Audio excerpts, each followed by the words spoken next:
नमस्कार दोस्तों, स्वागत है आप सभी का। अगर आप CTET, STET, D triple SB, KVS या किसी भी टीचिंग एग्जाम की तैयारी कर रहे हैं तो आज की जो क्लास है वो आपके लिए बहुत ही इंपॉर्टेंट है, क्योंकि आज हम सीडीपी के सबसे बेसिक और सबसे ज़्यादा पूछे जाने वाले टॉपिक है जो हमारा ग्रोथ एंड डेवलपमेंट।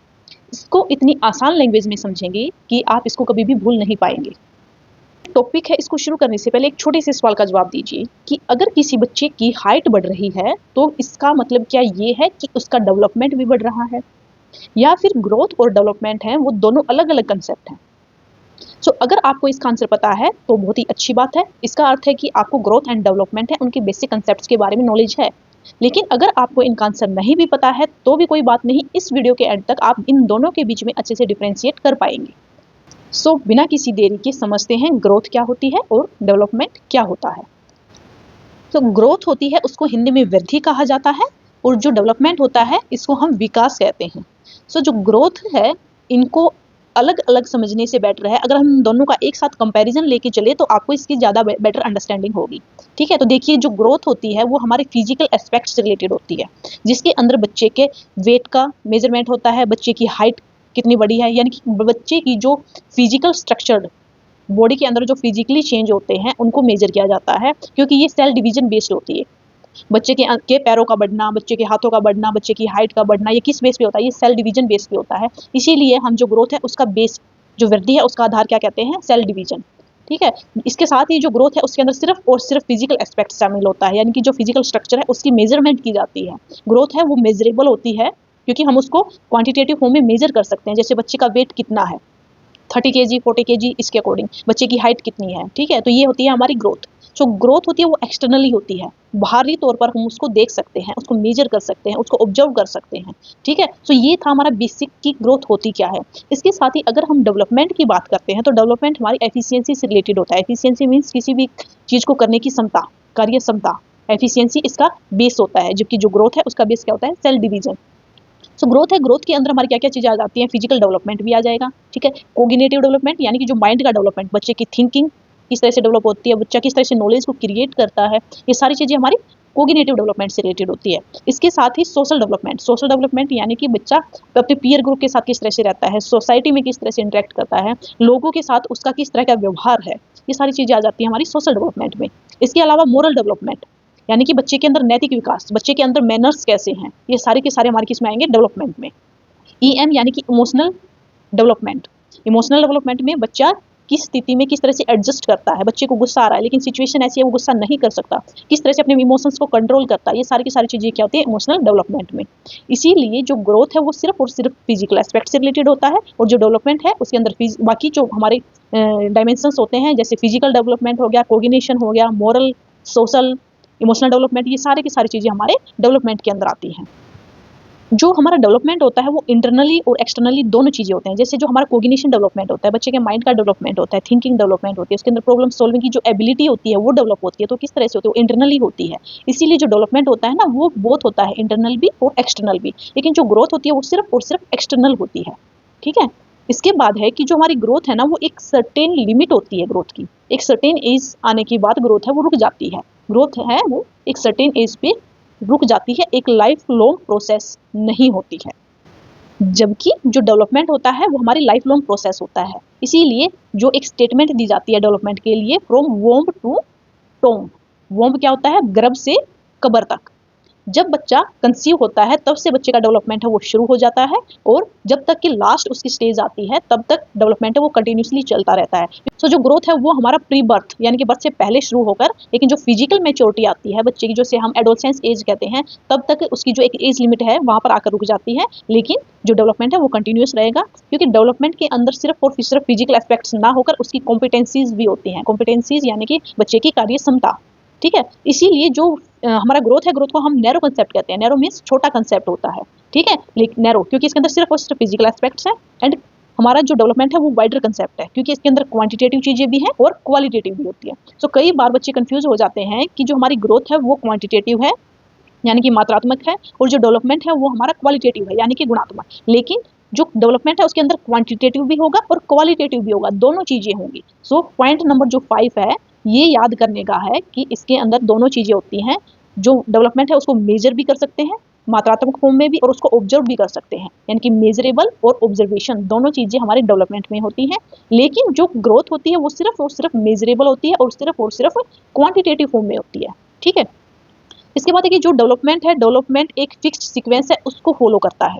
ठीक है, लेकिन जो ग्रोथ है उसके अंदर कोई भी फिक्स सीक्वेंस नहीं होता। ऐसा नहीं है कि बच्चा है उसके पहले हाइट बढ़ेगी फिर वो मोटा होना शुरू होएगा, तो सारी चीज़ें क्या है, ऐसा फिक्स नहीं है। कोई बच्चा, आपने बहुत सारे बच्चे देखे होंगे जो सपोज करें 6 साल के बच्चे हैं, बहुत ऐसे होंगे जिनकी हाइट ज़्यादा है लेकिन पतले हैं, बहुत सारे ऐसे होंगे जिनकी हाइट कम है लेकिन मोटे हैं। तो मतलब क्या है, कोई भी फिक्स सीक्वेंस नहीं होती है। लेकिन जो डेवलपमेंट होता है उसकी फिक्स सीक्वेंस होती है। कैसे, जो छोटा बच्चा होता है सपोज करें जैसे बर्थ के टाइम पे, तो सबसे पहले जो बच्चा होता है वो क्या करता है, स्किंग आती है उसको, अपना अंगूठा वगैरह चूसना। ठीक है, फिर वो हाथों की एक्टिविटी करना स्टार्ट करता है। इसके बाद वो क्या है, घुटनों पे चलना शुरू करता है, फिर वो पैरों के ऊपर चलना शुरू करता है। ठीक है, तो क्या एक सीक्वेंस है बच्चे के डेवलपमेंट की। लेकिन ग्रोथ के अंदर ऐसा बिल्कुल नहीं होता है।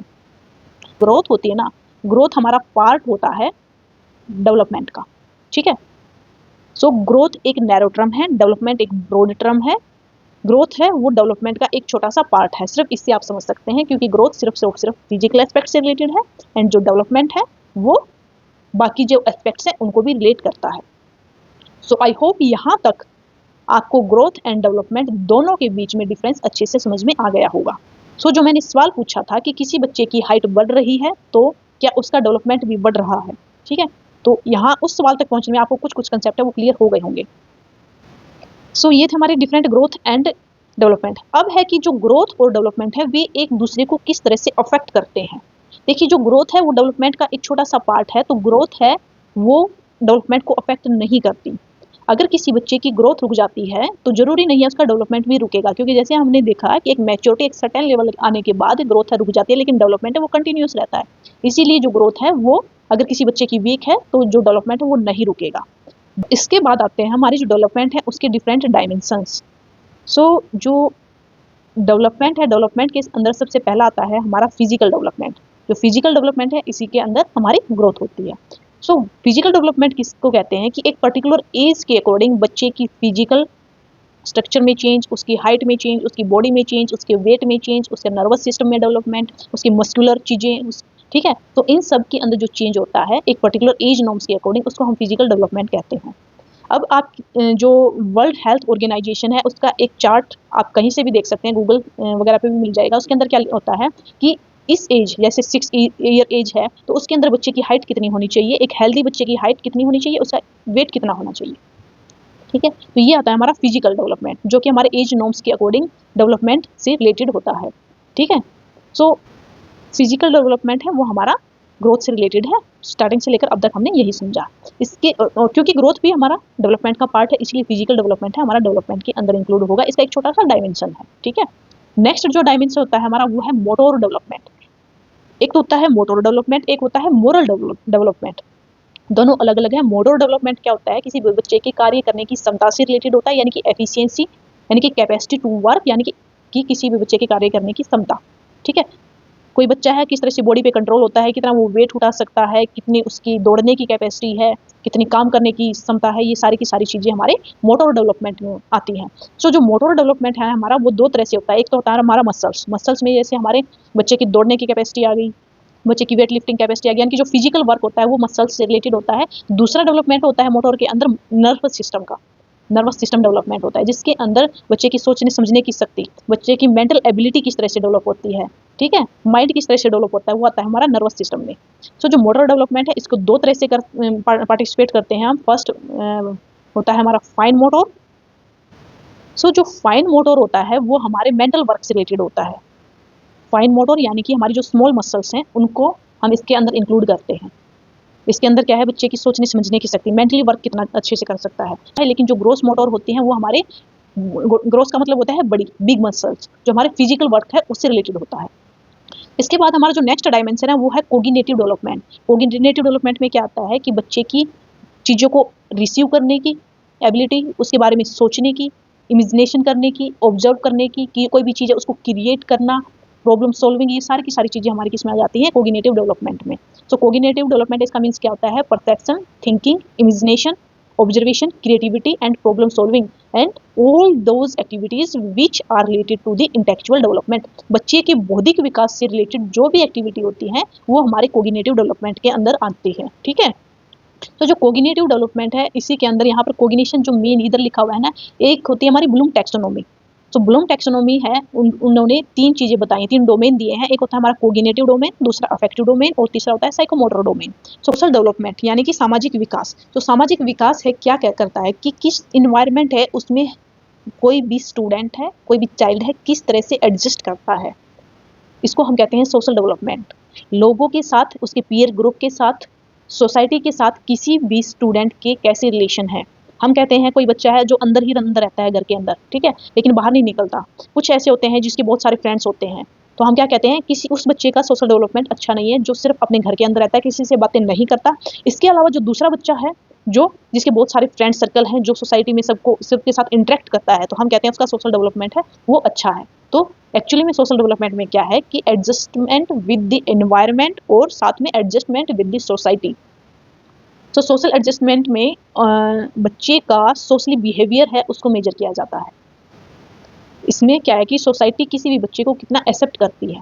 ठीक है, सोशल डेवलपमेंट में क्या है कि कोऑपरेशन आ जाता है, कोलैबोरेशन आ जाता है, ये चीज़ें हमारी सोशल डेवलपमेंट से रिलेटेड होती हैं। इसके बाद है हमारा यानी कि संवेगात्मक विकास। इमोशनल डेवलपमेंट में क्या है कि कोई भी चाइल्ड एक पर्टिकुलर सिचुएशन में किस तरह से बिहेव करता है, किस तरह से अपने आप को हैंडल करता है, अपने इमोशंस के साथ किस तरह से एडजस्टमेंट करता है, ये होता है इमोशनल डेवलपमेंट। फीलिंग्स क्या होती है, स्टिल इन योर माइंड। आपने बहुत सारे व्यक्ति ऐसे देखे होंगे कि आपने किसी को कुछ बोला आप जिससे कि उसको गुस्सा आए, लेकिन वो बिल्कुल शांत है, ठीक है, उसके इवन फेशियल एक्सप्रेशन भी बिल्कुल नॉर्मल है, उसको गुस्सा नहीं आ रहा। तो ये क्या होती है, फीलिंग कि उसको गुस्सा आ रहा है, बट ना तो वो वर्ड के थ्रू शो कर रहा है और ना इसको फेशियल एक्सप्रेशन है उसके थ्रू शो कर रहा है। लेकिन इमोशंस क्या होते हैं, जो आपके बिहेवियर में, आपकी बॉडी में, आपके फेशियल एक्सप्रेशन है उसके थ्रू दिखते हैं, उनको हम कहते हैं इमोशंस। जैसे आपने सेम सिचुएशन हम लेते हैं, किसी ने आपको कुछ बोला या आपने किसी को बोला, उसको गुस्सा आया, या तो वो आपको रिपीट वापस बोल के जवाब देता है गुस्से में, या फिर उसकी बॉडी लैंग्वेज ऐसी है, उसको गुस्सा आया, उसने चीज़ों को फेंक दिया इधर उधर, तोड़-फोड़ मचा दी, या फिर उसके फेस एक्सप्रेशन ऐसे हो गए गुस्से वाले, ठीक है, बट उसने कुछ नहीं बोला। तो ये क्या हो गए हमारे emotions. Feelings which are feel in the mind, and emotions जो हमारे बिहेवियर में, डिस्पोजिशन में या बॉडी के अंदर कहीं पर भी जो शो होते हैं। ठीक है, सो ये थे हमारा इमोशनल डेवलपमेंट। सो मोरल डेवलपमेंट है, इसके अंदर बच्चे का बिहेवियर आता है। बिहेवियर है, इसको हम 2 तरह से भी ले सकते हैं, ओवर्ट बिहेवियर एंड को ओवर्ट बिहेवियर। ओवर्ट बिहेवियर क्या होता है, जो एक्सटर्नल बिहेवियर होता है, ठीक है, जो बाहरी तौर से दिखाई देता है। बच्चा बाहरी अपनी सोसाइटी के सामने किस तरह से खुद को रिप्रेजेंट करता है, ठीक है, एंड इंटरनली वो एक्चुअल में कैसा है, जो उसकी फैमिली के सामने है या अपने जो क्लोज फ्रेंड है उसके सामने कैसा है, that is the internal behaviour. इसके बाद है नेक्स्ट हमारा लैंग्वेज डेवलपमेंट। लैंग्वेज क्या होती है, जिसके थ्रू हम अपने इमोशंस को, अपने थॉट्स को, अपने विचारधारा है उसको किस तरह से दूसरे लोगों तक पहुंचा सकते हैं। तो उसको पहुंचाने के लिए हमें एक सोर्स की ज़रूरत होती है जिसको हम लैंग्वेज कहते हैं। ठीक है, तो बच्चे के लैंग्वेज डेवलपमेंट किस तरह से होता है, ये भी हमारा डेवलपमेंट का डायमेंशन है। सो ये थे 7 हमारे डायमेंशंस डेवलपमेंट के। इसके बाद आता है कि what are the causes of development, की जो डेवलपमेंट होता है वो हमारे किन किन फैक्टर्स से अफेक्ट होता है। सबसे पहला तो आता है हमारे पास हेरिडिटी। हेरिडिटी क्या होती है, जो जेनेटिकली जो इन्फ्लुएंस करते हैं, अफेक्ट करते हैं किसी भी बच्चे के डेवलपमेंट को। जेनेटिकली यानी कि जीन्स के थ्रू बच्चे के जो माँ बाप हैं, डीएनए हैं, उनसे जो उनको गुण मिलते हैं, जो ट्रेट्स मिलते हैं, वो किस तरह से डेवलपमेंट है उसको अफेक्ट करते हैं। सेकंड आता है हमारा इन्वायरमेंट। इन्वायरमेंट यानी कि हमारा होम इन्वायरमेंट, हमारा पीयर इन्वायरमेंट, हमारा स्कूल इन्वायरमेंट, हमारा सोसाइटी इन्वायरमेंट है। ये सारे के सारे फैक्टर्स भी हमारे बच्चे की जो डेवलपमेंट है उसको अफेक्ट करते हैं। इसके बाद है हमारी मैच्योरिटी। तो जो मैच्योरिटी है वो भी डेवलपमेंट है उसको अफेक्ट करते हैं। एंड फोर्थ फैक्टर होता है लर्निंग, सीखना। जो लर्निंग है वो भी डेवलपमेंट को अफेक्ट करती है। तो मेनली 4 फैक्टर होते हैं जो डेवलपमेंट को अफेक्ट करते हैं, heredity, environment, maturity and learning. So जो हेरिडिटी है, इसको कई बार क्या है, हेरिडिटी और इन्वायरमेंट ना दे के आपको एग्जाम में या तो नेचर लिखा होता है या फिर नर्चर लिखा होता है। सो जो नर्चर क्या होता है, नर्चर जिसको हम पोषण कहते हैं, वो हमारा इन्वायरमेंट, एंड नेचर जो कि प्रकृति है बच्चे की, वो होती है हमारी हेरिडिटी। ठीक है, सो हेरिडिटी एंड इन्वायरमेंट है, वे दोनों के दोनों डेवलपमेंट को अफेक्ट करते हैं। इसके बाद है कि हेरिडिटी है वो किस तरह से अफेक्ट करती है, जो इन्वायरमेंट है वो किस तरह से अफेक्ट करेगा। जब हम डेवलपमेंट के प्रिंसिपल पढ़ेंगे उसके अंदर डिफरेंट टाइप के प्रिंसिपल होते हैं। उसमें से होता है एक प्रिंसिपल ऑफ इंडिविजुअल डिफरेंस, जिसके बारे में यहाँ पर बात की गई है। सो इंडिविजुअल डिफरेंस, जिसको कि हिंदी में व्यक्तिक भिन्नता कहा जाता है, इसमें क्या होता है कि 2 बच्चे हैं उन दोनों की सोचने समझने की शक्ति, उनका इंटरेस्ट, उनकी फिजिकल स्ट्रक्चर, उनके एप्टीट्यूड, काम करने की क्षमता यानी कि उनका एटीट्यूड किसी भी चीज़ के बारे में दोनों अलग अलग हो सकती हैं। और ये दोनों अलग अलग किस वजह से होती हैं? हेरिडिटी है वो इसके अंदर इंपॉर्टेंट रोल प्ले करता है। सो हेरिडिटी होती है वो रिस्पॉन्सिबल होती है हमारे इंडिविजुअल डिफरेंस के लिए। इसके अंदर बच्चे की क्या है? एबिलिटी है, एप्टीट्यूड, जेंडर डिफरेंस है या फिर उसका बॉडी स्ट्रक्चर है। इनके अंदर चेंज है वो किस वजह से होता है? हेरिडिटी की वजह से होता है। ठीक है। और जो इन्वायरमेंट है वो इंटरनल और एक्सटर्नली दोनों तरह से अफेक्ट करता है। इंटरनली तो यानी कि जब बच्चा गर्भ में होता है, प्रीनेटल, एंड एक्सटर्नली जो हमारा बाहर आने के बाद हमारा घर का इन्वायरमेंट, हमारा सोशल इन्वायरमेंट, मोरल, इमोशनल, ये सारे के सारे जो इन्वायरमेंट है वो इस तरह से हमारी डेवलपमेंट है उसको अफेक्ट करेगा। सो जो टोटल परफॉर्मेंस निकल के आती है ना डेवलपमेंट में, वो हेरिडिटी और इन्वायरमेंट दोनों का कम्बिनेशन होती है। दोनों के कम्बिनेशन से ही हमारा डेवलपमेंट है वो होता है। ठीक है। सो इसके बाद हम देख लेते हैं कि जो हेरिडिटी है उसकी कुछ थ्योरीज होती हैं। देखिए ऐसा नहीं है कि ये जो सिलेबस मैं आपको करवा रही हूँ ये आउट ऑफ आपके एग्जाम है।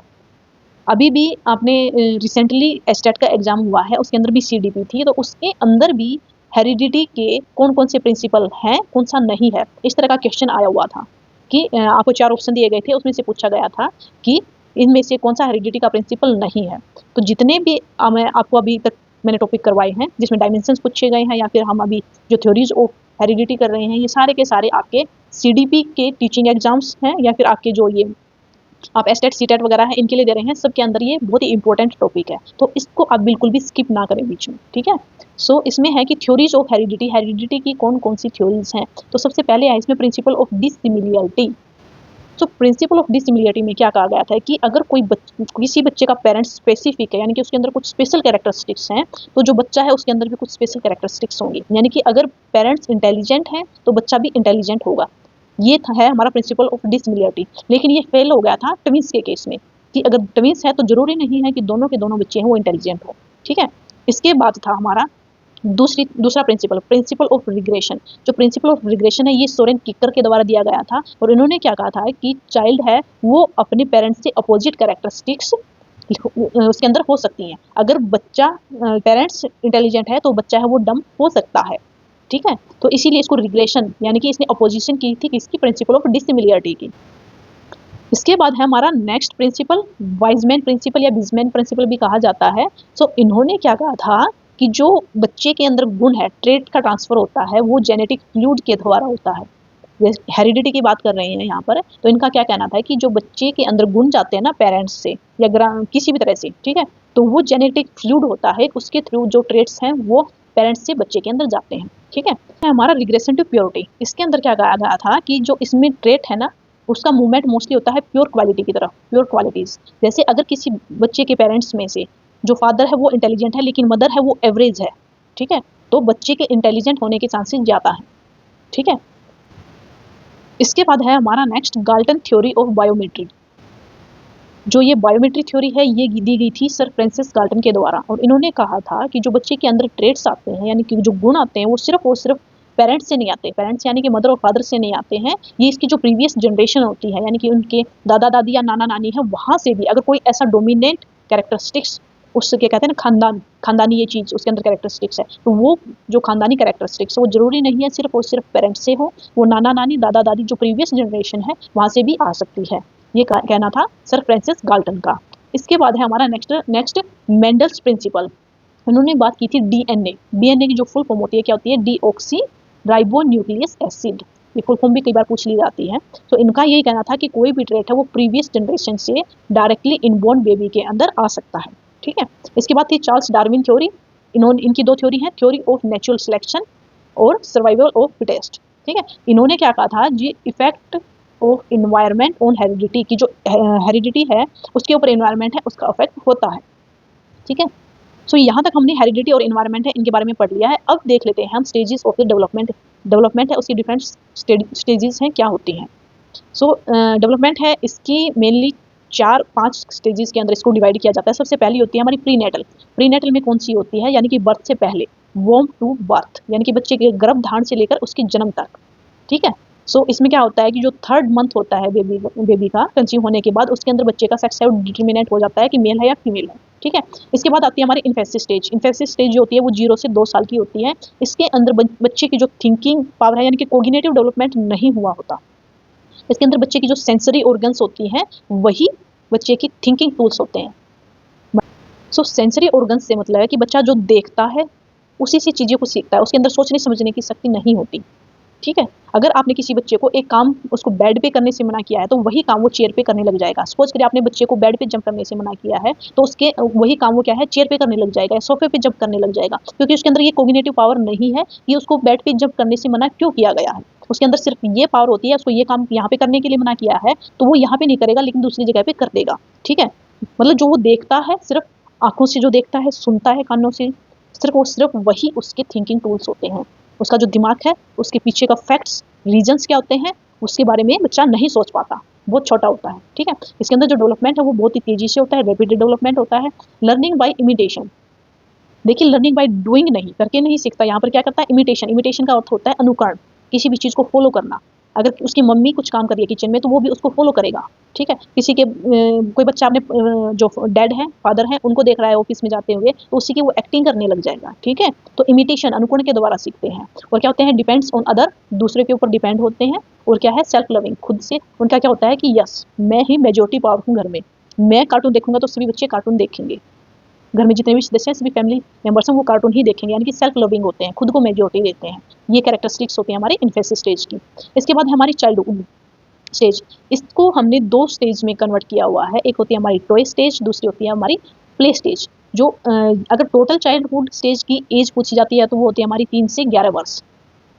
ठीक है, तो लेकिन इसको डिवाइड किया गया है अर्ली चाइल्डहुड लेटर और लेटर चाइल्डहुड। सो अर्ली में 3 से 7 वर्ष के बच्चे आते हैं और 3 से 7 यहाँ पे, और जो लेटर होती है उसको हम 7 से 11 में मानते हैं। सो इसके अंदर क्या होता है बच्चे कोऑपरेशन करते हैं, बच्चे बाहर अपने दोस्त बनाते हैं, उनके अंदर क्यूरियोसिटी होती है, कोई भी नई चीज़। इसमें आपने देखा होगा इस एज के जो बच्चे होते हैं बहुत सारे सवाल पूछते हैं, ये कैसे हो गया, ये पेन है, पेन किस चीज़ से बनता है, क्यों बनता है, कैसे बनता है। तो बहुत सारे क्वेश्चन, यानी कि क्यूरियोसिटी होती है बच्चों के अंदर, उनके अंदर मोरल कैरेक्टरिस्टिक्स आती हैं, सोशल डेवलपमेंट होता है यहाँ पर। ठीक है, सो जो 3 से 7 वर्ष है इसको अर्ली चाइल्डहुड कहा जाता है या प्री चाइल्डहुड भी कहते हैं। इसी को हम टॉय स्टेज कहते हैं, क्योंकि 3 से 7 वर्ष के जो बच्चे होते हैं बहुत ज़्यादा वो अपने सिर्फ और सिर्फ टॉय से खेलते हैं। ठीक है, तो यहाँ पर क्या होती है उनकी जो लर्निंग होती है कॉन्क्रेंट थिंग से होती है, कॉन्क्रेंट एंड एब्स्ट्रैक्ट। कॉन्क्रेंट जो फिजिकली होती हैं एंड एब्स्ट्रैक्ट जो हमारे माइंड के अंदर होती है। ठीक है, तो यहाँ पर शेप्स के बारे में बच्चा सीख जाता है, क्योंकि सीडी भी जो होती है उसके अंदर हमारे जो क्वेश्चन आते हैं ना इनकी कैरेक्टरिस्टिक्स हैं वहाँ से आते हैं। तो टॉय स्टेज यानी कि अर्ली जो चाइल्डहुड होती है उसके अंदर बच्चे शेप वगैरह के बारे में सीख जाते हैं, यानी कि स्क्वायर के बारे में बता देंगे, सर्कल है, रेक्टेंगल है। ठीक है, कॉन्क्रेंट ऑब्जेक्ट्स के बारे में होता है, यानी कि जो चीज़ें उनको दिखाई देती है जिनको वो टच कर सकते हैं उनके बारे में होते हैं। चीज़ों को ऑब्जर्व कर लेते हैं, कुछ चीज़ उन्होंने देखी उसको आके बता देंगे, आज उन्होंने पार्क में ऐसे ऐसे देखा। ठीक है, रेनफोर्समेंट होता है, या तो हम वो हमारा रिवार्ड और पनिशमेंट दो चीज़ें समझते हैं। रिवॉर्ड यानी कि अगर हम उनको बोलते हैं अगर आप आज खाना फिनिश करेंगे तो आपको टॉफी या चॉकलेट मिलेगी। ठीक है, तो ये हो गया रिवार्ड। पनिशमेंट अगर हम उनको बोलते हैं अगर आपने ये काम नहीं किया तो आपको ये चॉकलेट वगैरह नहीं मिलेगी, तो पनिशमेंट, या फिर हमने उनको डांट दिया। ठीक है, तो बच्चे यहाँ पर जो सीखते हैं लर्निंग होती है ना वो रिवॉर्ड और रेनफोर्समेंट से होती है। दूसरी होती है प्ले, यहाँ पर बच्चे क्या करते हैं अपने फ्रेंड्स सर्कल है उसमें ज़्यादा इन्वॉल्व हो जाते हैं, अपने फ्रेंड्स हैं उनको ज़्यादा पसंद करना शुरू कर देते हैं as compare to the family members. इसके बाद जो नेक्स्ट है हमारी वो है एडोलसेंस, जो कि हमारे 11 वर्ष से 20 वर्ष की होती है। इसी को तूफान की अवस्था भी कहा जाता है। और जो हमारी लेटर चाइल्डहुड थी ना उसको प्री गैंग कहते हैं, और जो हमारी एडोलसेंस होती है उसको हम गैंग स्टेज भी कहते हैं। सो एडोलसेंस एक की क्या क्या कैरेक्टरिस्टिक्स हैं, तो सबसे पहले है कि first stage where negative thoughts comes. ठीक है, इसमें क्या होती है जो लेटर चाइल्डहुड थी वहाँ पर कॉन्क्रेंट थी, लेकिन एडोलसेंस के अंदर बच्चे एब्स्ट्रैक्ट थिंकिंग होती है, एब्स्ट्रैक्ट थिंकिंग डेवलप हो जाती है। फ्रीडम की फीलिंग आती है, बच्चे क्या है कि बाउंडेशन पसंद नहीं करते, उनको होता है कि वे इंडिपेंडेंट हो गए हैं, अपने खुद का अच्छा और बुरा वो सोच सकते हैं। ठीक है, स्ट्रेस आ जाता है उनके अंदर। ठीक है, तो ये कुछ कैरेक्टरिस्टिक्स थी जो एडोलसेंस में आती हैं। इसके बाद है हमारी नेक्स्ट की एडल्टहुड। एडल्टहुड जो होती है वो हमारी 20 से 60 वर्ष तक होती है, जिसके अंदर क्या होता है जनरेटिविटी आ जाती है, मैच्योरिटी ज़्यादा आ जाती है, एक्सपीरियंसेस ज़्यादा हो जाते हैं, ज़्यादा लॉजिकली थिंकिंग हो जाती है, क्योंकि उन्होंने क्या है ज़िंदगी के अनुभव लिए होते हैं। तो एक्सपीरियंस्ड जो लोग होते हैं वो आ जाते हैं हमारे 20 to 60 एज। इसके बाद आ जाती है ओल्ड एज जिसको 60 प्लस कहा जाता है। इसके अंदर क्या होता है फिजिकली स्ट्रॉन्ग नहीं रहते हैं, डिक्लाइन इन फिजिकल कैपेसिटी। ठीक है, तो इसलिए इरिटेटेड रहते हैं, डिजायर्स हैं वो सब लगभग कंप्लीट हो चुकी होती हैं, शॉर्ट टेम्पर्ड होते हैं, यानी कि लेस एडजस्टेड होते हैं, क्योंकि क्या है, इरिटेशन हो जाती है, फिजिकली बॉडी साथ नहीं देती है, तो उस टाइम पे क्या हो जाता है, इतना कंफर्टेबल वो फील नहीं करते। एक रिजिड माइंड आ जाता है, फ्लेक्सिबल माइंड नहीं होता उनका। क्या होता है कि हमने इतना अनुभव किया, हमने ये किया, ठीक है, तो हम जो कहेंगे वही सही, ठीक है। तो एक स्टेटमेंट होती है इसके लिए कि न खाता न बही, जो मैं कहूँ वही सही, ठीक है। सो एक रिजिड माइंड सेट हो जाता है। सो ये थी हमारी डेवलपमेंट की स्टेजेस। अब है हमारे प्रिंसिपल ऑफ डेवलपमेंट, जिनकी हमने पहले भी बात की थी कि जैसे इंडिविजुअल डिफरेंस मैंने आपको समझाया था, तो इसी तरह से प्रिंसिपल ऑफ डेवलपमेंट की डेवलपमेंट है वो किस किस बेस पर होता है। तो सबसे पहले प्रिंसिपल ऑफ डायरेक्शन, कि बच्चा के अंदर जो डेवलपमेंट होता है ना, उसके अंदर प्रिंसिपल ऑफ डायरेक्शन होता है। ये डायरेक्शन हमारे दो तरह से होता है, एक तो होता है इंटरनल टू एक्सटर्नल, अंदर से बाहर की तरफ, जिसको हम प्रोक्सिमोडिटल बोलते हैं, और दूसरा होता है हेड टू टो, सिर से पैर की तरफ, जिसको हम स्फेलोकोडिल बोलते हैं। तो प्रोक्सिमोडिटल जो हमारा इंटरनल टू एक्सटर्नल होता है, और स्फेलोकोडिकल जो हमारा हेड टू टो, ये हमारा प्रोक्सिमोडिटल एंड ये हमारा स्फेलोकोडिल, ठीक है। सो जो डेवलपमेंट है वो हमारा फंक्शनलिटी से रिलेटेड होता है। सो इसमें पूछ लिया जाता है कि सिंपल टू कॉम्प्लेक्स में कौन सा डायरेक्शन फॉलो हो रहा है, ठीक है। तो क्या principle of direction, structure proceed function, कौन सा प्रिंसिपल फॉलो हो रहा है, principle of direction is applicable, ठीक है। इसके बाद ये जो मैक्सिम्स ऑफ टीचिंग है, इसके अंदर डेवलपमेंट का प्रिंसिपल ऑफ डायरेक्शन फॉलो होता है, ठीक है। जैसे जनरल टू स्पेसिफिक लिखा जाए, क्वेश्चन किस तरह से पूछे जाते हैं मैं आपको बता दूं कि आपको बहुत सारे 4 ऑप्शन दिए जाएंगे, और उसमें से पूछा जाएगा कि इन चारों में से कौन से में प्रिंसिपल ऑफ डायरेक्शन है या कौन से में नहीं है, और आपको 4 ऑप्शन दिए जाएंगे, ठीक है। तो जैसे अगर आपके पास ये लिखे हो, general to specific, easy to difficult, concrete to abstract, egocentrism to perspectivism, outer control to inner control, या एब्सोल्यूटिज्म टू रिलेटिविज्म, अगर ये दिए हुए हैं तो इन सब के अंदर प्रिंसिपल ऑफ डायरेक्शन फॉलो होता है, ठीक है। इसके बाद है कि क्वेश्चन आ जाता है कि प्रिंसिपल है वो लीनियर होता है या फिर स्पाइरल होता है। तो जो प्रिंसिपल जो डेवलपमेंट होता है वो लीनियर होता है या फिर स्पाइरल होता है। तो जो डेवलपमेंट है, लीनियर का मतलब होता है एक पर्टिकुलर ऐसे इस तरह से चलना, तो डेवलपमेंट कभी भी लीनियर नहीं होता, वो स्पाइरल फॉर्म में आता है, ठीक है, जैसे यहाँ पर दिखाया होता है ना, इस तरह से चलता है जो हमारा डेवलपमेंट है। इसके बाद जो हमारा नेक्स्ट प्रिंसिपल है वो है प्लेटी का अर्थ क्या है कि जो डेवलपमेंट होता है कभी तो बहुत फास्ट वे में चलता है और कभी काफ़ी स्लो हो जाता है, ठीक है। तो कभी भी एक सेम स्पीड से प्रिंसिपल जो डेवलपमेंट है वो नहीं होता, डेवलपमेंट कभी तो बहुत फास्ट हो जाएगा, कभी स्लो हो जाता है, ठीक है। इसके बाद है principle of continuity. Principle of continuity में क्या है कि जो बच्चे हैं एक उनके अंदर उनका जो डेवलपमेंट है वो कंटिन्यूटी में होता है। जैसे कि अगर हम बात करें कि बच्चा स्कूल में जाता है, ठीक है, स्कूल में उसको होमवर्क दिया जाता है, तो क्या होता है वो क्यूरियोसिटी बेस्ड होता है, तो क्या है कंटिन्यूटी बन जाती है उसमें। स्कूल में काम दिया कुछ को, उसको होमवर्क दिया, स्कूल में कुछ सिखाया गया, ठीक है, उसमें क्यूरियोसिटी बेस्ड है, उसने होमवर्क किया और फिर से स्कूल में, यानी कि कंटिन्यूटी। तो इस तरह से प्रिंसिपल है जो डेवलपमेंट है वो प्रिंसिपल ऑफ कंटिन्यूटी फॉलो करता है। इसके बाद है हमारा अगला principle of uniform order. Uniform order का मतलब है कि जो बच्चे को चीज़ें सिखाई जाती है वो एक ही ऑर्डर में सिखाई जाती है। जैसे जब बच्चा फर्स्ट टाइम स्कूल में जाता है तो उसको सबसे पहले पेन और कॉपी दे दी जाती है और वो फ्री हैंड राइटिंग सीखता है, ठीक है। फिर उसको क्या हुआ, स्लीपिंग लाइन सिखाई, फिर हमने उसको स्टैंडिंग लाइन सिखाई, उसको सर्कल ड्रॉ करना सिखाया, और इसके बाद उसको अल्फ़ाबेट्स वगैरह और बाकी चीज़ें हैं हम उसको लिखना सिखाते हैं, ठीक है। सो इसमें क्या हो जाएगा, एक यूनिफॉर्म ऑर्डर या सीक्वेंस उसको फॉलो करता है। नेक्स्ट हमारा principle of uniform pattern. Uniform pattern का मतलब क्या है कि बच्चा सबसे पहले एक पर्टिकुलर पैटर्न क्या है उसके थ्रू सीखता है। जैसे कि जब बच्चा 3 मंथ ओल्ड है तो बच्चा क्या है सबसे पहले नेक है उसको मूव करना सीखता है, ठीक है, इधर उधर। इसके बाद जब 6th मंथ का हो गया तो क्या है वो उसके दांत निकलने शुरू हो जाते हैं। 12th मंथ का होता है, मतलब इसके बीच में ही 8th मंथ के आसपास क्या करता है वो चलने, घुटनों के बल चलने शुरू कर देता है। इसके बाद 12th मंथ का हुआ और बड़ा हुआ तो बच्चा क्या है वॉकिंग करना शुरू कर देता है। तो क्या है कि यूनिफॉर्म पैटर्न फॉलो कर रहा है, ठीक है। इसके बाद है प्रिंसिपल ऑफ प्रेडिक्शन। प्रेडिक्शन का मतलब क्या होता है कि पूर्व अनुमान लगाना। हम कहते हैं है ना कि किसी बच्चे की हमने ऑब्जर्व किया और हम कहते हैं कि ये तो बड़ा होके खिलाड़ी बनेगा, ये बड़ा होके ऑफिसर बनेगा। तो ये क्या होता है प्रिंसिपल ऑफ प्रेडिक्शन, कि बच्चे की जो करंट के इंटरेस्ट है उसके बेस पर उसको प्रेडिक्ट किया जा सकता है, ठीक है। इसके बाद है हमारा principle of heredity and environment, जो हमने पढ़ा था कि जो डेवलपमेंट है वो हेरिडिटी और इन्वायरमेंट दोनों के कॉम्बिनेशन से बनता है, ठीक है। नेक्स्ट है हमारा principle of inter relation and integration. So इसमें क्या है कि जो डेवलपमेंट है वो सिर्फ एक चीज़ से नहीं है, इसके अंदर डिफरेंट डायमेंशन जो हमने पढ़े थे ना, physical development, cognition development, moral development, emotional development, motor development, ठीक है। तो इन सब के कम्बिनेशन यानी कि इंटर रिलेशन एंड इंटीग्रेशन से हमारा डेवलपमेंट है वो बनता है। इसके बाद हमारा प्रिंसिपल ऑफ इंडिविजुअल डिफरेंस, यानी कि दो बच्चे हैं उनकी डिफरेंट कैरेक्टरिस्टिक्स होती हैं, उनका इंटरेस्ट अलग अलग हो सकता है, उनकी हाइट अलग हो सकती है, उनका वेट अलग हो सकता है, उनकी फिजिकल मेजरमेंट अलग हो सकती है, उनकी मेंटल एबिलिटी अलग हो सकती है, यानी कि डिफरेंट जो स्टूडेंट्स होते हैं, जो डिफरेंट चाइल्ड होते हैं, दोनों की कैरेक्टरिस्टिक्स अलग अलग हो सकती है। इसको कहते हैं प्रिंसिपल ऑफ इंडिविजुअल डिफरेंस। सो ये था हमारा ग्रोथ एंड डेवलपमेंट का टॉपिक इन कम्प्लीटली डिटेल्ड। सो यहाँ तक आप अच्छे से आपने नोट्स हैं वो बनाते चलिए साथ साथ, और वीडियो इसको अच्छे से ध्यान से सुनते हुए नोट्स हैं उनको बनाएं। सो इससे रिलेटेड किसी भी एग्जाम में कोई भी क्वेश्चन पूछा जाएगा तो आप इसको इजीली सोल्व कर लेंगे। सो ये था हमारा आज का टॉपिक। बाकी नेक्स्ट क्लास है उसके अंदर हमारा नेक्स्ट टॉपिक करेंगे। सो वीडियो अगर अच्छी लगी हो तो लाइक करें, चैनल को सब्सक्राइब कर लें और अपने दोस्त हैं उनके साथ शेयर करें। Thank you for watching the video.